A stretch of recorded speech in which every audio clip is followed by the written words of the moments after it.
நினைவும் சிந்தித்தலும். ஸ்ரீ பகவத். அவர் ஓர் அலுவலகத்தில் பணியாற்றும் ஓர் அலுவலர். ஒருமுறை அவரது அலுவலகத்தில் மூத்த அதிகாரியின் தலைமையில் அலுவலர்கள் கூட்டம் ஒன்று நடந்தது. கூட்டம் நடந்து கொண்டிருந்த நிலையில் அன்பருடைய கைபேசியில் அழைப்பு ஒன்று வந்துள்ளது. கைபேசி ஒலிக்கவும் இந்த அன்பர் அதனை உடனடியாக நிறுத்திவிட்டார். ஆனாலும் மூத்த அதிகாரி இவர் மீது நடவடிக்கை எடுத்து விட்டார். கைபேசியை அணைத்து வைக்காமல் கூட்டத்தில் எப்படி கலந்து கொள்ளலாம் என இவர் மீது குற்றம் சுமத்தி இவரை வேறு ஒரு ஊருக்கு மாற்றல் உத்தரவு போட்டுவிட்டார். இவருக்கு மனவேதனை. நடந்ததை நினைத்து தூக்கமில்லாமல் சிரமப்பட்டு கொண்டிருந்தார். சிறிய தவறுக்கு பெரிய தண்டனை எப்படி கொடுக்கலாம் என மனதுக்குள் மருவி கொண்டிருந்தார். மனவேதனை அவருக்கு நீடித்து வந்ததால் நம்மிடம் தீர்வு கேட்டார். அப்போது அவருக்கு அது பற்றி விளக்க நேர்ந்தது. ஒரு நிகழ்ச்சியானது நடந்து முடிந்து விட்டது. அது நமக்கு பிடிக்காத நிகழ்ச்சியாக இருந்ததால் அதை பற்றிய நினைவு நம்மை அறியாமல் மீண்டும் மீண்டும் வந்து கொண்டிருக்கிறது. நாம விரும்பி சிந்திக்கவில்லை. அந்த நினைவு நம்மை அறியாமல் நமக்கு ஏற்பட்டு நம்மை தாக்கி கொண்டிருக்கிறது. அது அப்படி ஏற்பட்டு நமது மன வருத்தத்தை கிளறி கொண்டிருக்கிறது. ஆனால் இந்த நினைவு நம்மை அறியாமல் ஏற்படுவது. நாம இந்த நினைவை கொண்டு வரவில்லை. இதுதான் நினைவு. இது அதுவாக ஏற்பட்டது. இதுதான் நினைவு. இதுதான் தாட்டு. இதற்கு நாம் பொறுப்பு கிடையாது. இதற்கு நம்முடைய உணர்வுபூர்வமான பங்களிப்பு எதுவும் கிடையாது. அந்த நினைவு ஏற்பட்டதும் பிறகு நாம அதில் பங்களிக்க ஆரம்பிக்கிறோம். அவர் இப்படி நடந்து கொண்டது சரியில்லை. அவரை விடக்கூடாது. இப்படி நாம சிந்தித்து கொள்கிறோம். இதுதான் திங்கிங்.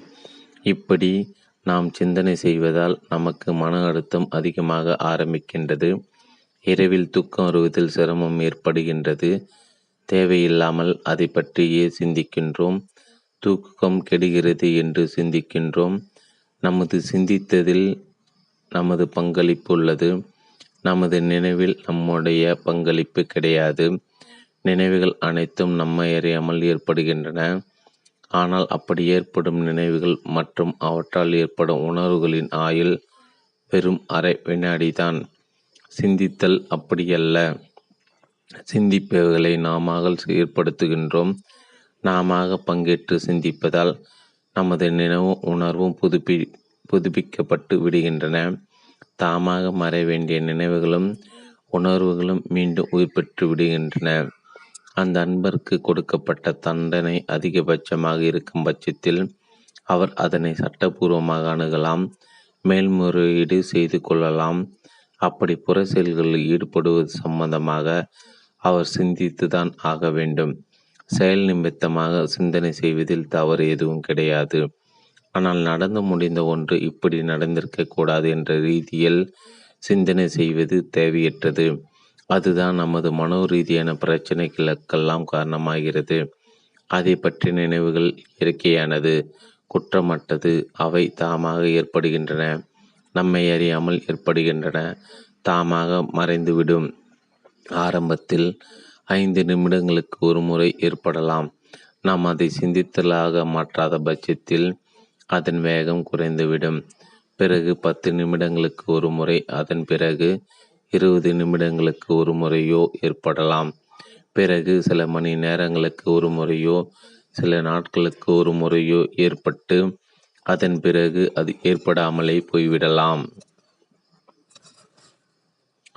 ஆனால் நாம் அதில் பங்கேற்று அதை சிந்தித்தலாக மாற்றிவிடும் போது அது தாமாக மறையாது. அது ஆத்திரமாகவும் வெளிப்படலாம் அல்லது மாறாத வன்மமாக நம்மிடமே குடியேறிவிடவும் செய்யலாம். அது நினைவாக மட்டும் இருக்கும் பட்சத்தில் அது ஒருபோதும் வன்மமாக மாறாது.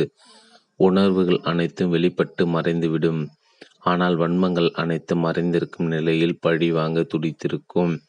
ஒருவரை விடக்கூடாது என்று மீண்டும் மீண்டும் சிந்திப்போமானால் அதுவே வன்மமாக நமக்குள் பதிவாகிவிடும். நமக்கு பாதிப்பை ஏற்படுத்தியோர் மிக பெரியவராக இருந்து அவரை பழி வாங்குவது நமக்கு சாத்தியமே இல்லாத பட்சத்தில் நமது வன்மம் நமக்குள் ஒரு அவநம்பிக்கையும் தாழ்வு மனப்பான்மையும் ஏற்படுத்திவிடும். நினைவுகளால் நமது இயல்பில் எந்த மாற்றமும் ஏற்படுவதில்லை. ஆனால் உணர்வுபூர்வமான நமது சிந்தித்தலின் காரணமாகவே நமது இயல்பில் மாற்றங்கள் ஏற்படுகின்றன. நமது இயலாமையை நினைத்து மருகும் ஒருவர் நோயாளியாகி விடுகின்றார். துன்பம் கொடுத்தோரை விடக்கூடாது என்று சிந்தித்து கொண்டிருப்பவர் குதர்க்கவாதியாகவும் பிரச்சனை மிகுந்தராகவும் வன்முறையாளராகவும் மாறிவிடுகிறார். புறச்செயல்கள் அனைத்தும் நாம் சிந்தித்து தான் செயல்படுத்த வேண்டும். சிந்திப்பது என்பது நமக்கு கட்டுப்பட்டது, நினைவு நமக்கு கட்டுப்பட்டதன்று. புறச்செயல்களை பொறுத்த அளவில் சிந்திப்பது இன்றியமையாதது. சிந்திக்காதவாறு மனம் போனபடி செயல்பட முடியாது. புறச்செயல்கள் அனைத்தும் சிந்தித்துதான் செயல்படுத்த வேண்டும். புறச்செயல்கள் பொறுத்த அளவில் நல்லது கெட்டது உண்டு, உயர்ந்தது தாழ்ந்தது உண்டு, செய்ய வேண்டியது செய்ய வேண்டாதது உண்டு. சிந்தித்தலை பொறுத்த அளவில் இத்தனை வேறுபாடுகளும் உண்டு. அதன் அடிப்படையில் தான் நமது செயல்கள் வெற்றி பெறும். அகச்செயலை பொறுத்த அளவில் நல்லது கெட்டது கிடையாது, உயர்ந்தது தாழ்ந்தது கிடையாது, தேவையானது தேவையற்றது கிடையாது. நினைவுகள் தாம் அகச்செயல். அவற்றில் இந்த பிரிவுகளோ பாகுபாடுகளோ கிடையாது. இத்தகைய பிரச்சனை ஒன்றுடன் மருத்துவர் ஒருவர் தனது துணையுடன் நம்மை சந்தித்தார். அவர்களுக்கு ஒரே குழந்தை. அந்த குழந்தை 2 வயதில் இறந்து போய்விட்டது. அது நிகழ்ந்து சில மாதங்களுக்கு பிறகு நம்மை சந்தித்தார்கள். மருத்துவர் கூறினார், எங்கள் குழந்தை இறந்தது எங்கள் வாழ்க்கையில் நிகழ்ந்த மாபெரும் துயரம். நான் என்னை ஓரளவு நிலைப்படுத்தி கொண்டேன். ஆனால் எனது மனைவியால் இன்னும் அந்த வேதனையிலிருந்து விடுபட முடியவில்லை. அது அவருக்கு உடல் ரீதியாக மன ரீதியாக பல பிரச்சனைகளை கொண்டு வர ஆரம்பித்து விட்டது. மனோதத்துவ நிபுணரை சந்தித்தும் தீர்வு கிடைக்கவில்லை. இந்த பிரச்சனையை நாங்கள் எப்படி அணுகுவது? இந்த பிரச்சனையிலும் அவர்கள் புரிந்து கொள்ள வேண்டியது நினைவு என்றால் என்ன, சிந்தித்தல் என்றால் என்ன என்பதுதான். இதை பற்றி அவர்களிடையே உரையாடினோம். உங்களுடைய குழந்தை இறந்து போனது மாபெரும் துயரம்.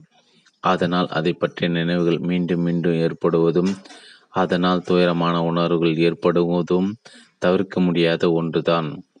ஆனால் அவை வெறும் நினைவுகளாக மட்டும் இருப்பதில் எந்த பிரச்சனையும் கிடையாது. நினைவுகளை சிந்தித்தலாக மாற்றும் போது தான் பிரச்சனை. தாட்டை திங்கிங்காக மாற்றும் போது தான் பிரச்சனை. உங்கள் வாழ்க்கையில் நிகழ்ந்த துயரமான சம்பவத்தின் நினைவு உங்களுக்குள் உங்களை அறியாமல் ஏற்படுகிறது. குழந்தை இழந்தது மாபெரும் இழப்பு. அதை பற்றி நினைத்து துயரப்படுவது தானே நியாயமானது. துயரப்படாமல் இருப்பது தான் நியாயமற்றது. இப்படி நாம் நமது நினைவுகளை நியாயப்படுத்துகிறோம். அப்படி நியாயப்படுத்துவதன் மூலம் நாம் நமது நினைவுகளை சிந்தித்தலாக மாற்றிவிடுகிறோம். தாட்டை திங்கிங்காக மாற்றிவிடுகிறோம். இதனால் தாமாக ஏற்பட்ட நினைவுகளில் நாம முன் வந்து பங்கு பெற ஆரம்பிக்கின்றோம். நம்முடைய துயரத்தை நாமே மனமோ ஏற்றுக்கொள்கிறோம். ஆனால் அந்த துயரத்தை நம்மால் தாங்க முடியவில்லை. இதய துடிப்பு அதிகமானது நம்மை பயமுறுத்துகின்றது. எந்த நேரத்தில் மயக்கம் ஏற்பட்டு விடலாம், எந்த நேரத்தில் மனமுறிவு ஏற்பட்டு விடலாம் என சிந்திக்கின்றோம். இதனால் நமது நினைவுகள் யாவும் சிந்தித்தலாக மாறி விடுகின்றன. தாட்டை அனைத்தும் திங்கிங்காக மாறிவிடுகின்றன. நினைவுகள் தாமாக ஏற்படுகின்றன. தாமாக ஏற்பட்டவை தாமாக மறைந்து விடுகின்றன. நினைவுகளும் அவற்றால் ஏற்படும் துயர உணர்வுகளும் தாமாக ஏற்பட்டு தாமாக மறைந்து விடுகின்றன. அவற்றை சீரமைக்க நமது முயற்சி எதுவும் தேவையில்லை. அவை சிந்தித்தலாக திங்கிங்காக மாறும்போது தான் பலம் பெறுகின்றன. அவற்றை சீரமைக்க போராடிய நாம் தோற்கும்போது அவை மன அழுத்தமாக நமக்குள் பதிவாகி விடுகின்றன, மனவியதையாக மாறிவிடுகின்றன. நினைவையும் சிந்தித்தலையும் தாட் அன்று திங்கிங்கை நாம் புரிந்து கொண்டு நினைவுகள் குறுக்கிட தேவையில்லை என்பதை புரிந்து கொள்ளும் போது அனைத்து தீர்வுகளும் தாமாக ஏற்படுகின்றன. நினைவையும் சிந்தித்தலையும் நாம் புரிந்து கொண்டு நினைவுகளில் குறுக்கிட தேவையில்லை என்பதை புரிந்து கொள்ளும் போது அனைத்து தீர்வுகளும் தாமாக ஏற்படுகின்றன. ஜென் கதை. அவசரம். ஓர் இளைஞன் சிறந்த வாள் பயிற்சி பெறுவதற்காக குருவை தேடி புறப்பட்டான். வல்லமை வாய்ந்த குரு ஒருவர் மலையில் மீது இருப்பதாக சொன்னார்கள். இளைஞன் அவளோடு மலையேறி சென்று குருவை கண்டான், வணங்கினான், தன் வேண்டுகோளை தெரிவித்தான்.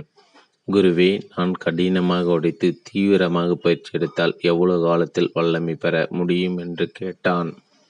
10 ஆண்டுகள் பிடிக்கும் என்றார் ஆசான். என் தந்தை தள்ளாத வயதில் இருக்கிறார். நான் அவ்வளவு காலம் இங்கே தங்கியிருக்க முடியாது. நான் சீக்கிரம் ஊர் திரும்பி அவரை கவனிக்க வேண்டும்.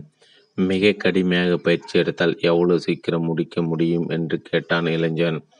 அநேகமாக 30 ஆண்டுகள் பிடிக்கலாம் என்றார் அவர். என்ன இப்படி சொல்கிறீர்கள்? முதலில் 10 ஆண்டுகள் என்று தானே சொன்னீர்கள். கடுமையாக பயிற்சி எடுத்தால் சீக்கிரம் முடிக்கும் அல்லவா என்றான் அவன். அப்படியா? அப்படி சீக்கிரம் கற்க வேண்டுமானால் சுமார் 70 வருடங்கள் என் கூட நீ இருக்க வேண்டி வரும் என்றார் குரு. அவசரத்தில் கைவிட்டால் அண்டாவில் கூட கை நுழையாது என்பது பழமொழி.